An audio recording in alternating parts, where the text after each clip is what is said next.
ইসলাম কোনদিন সমর্থন করে না।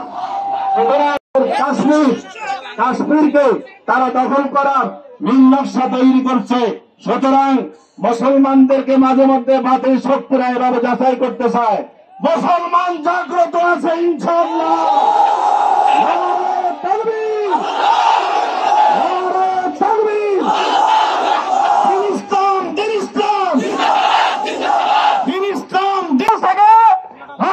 মুসলমানের উপর এভাবে হামলা করা যাবে না, নির্যাতন করা যাবে না।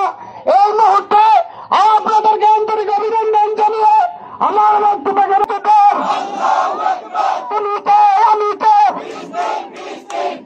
সংযোগঞ্জ ইউনিয়ন বিএনপি সহযোগী সংগঠনের আমরা একটা প্রতিবাদ বায়ু প্রবাদী সংঘর পক্ষ থেকে আজকের এই প্রতিবাদী মিছিলে অংশগ্রহণ করার জন্য আমরা সবাইকে অসংখ্য ধন্যবাদ জানাই।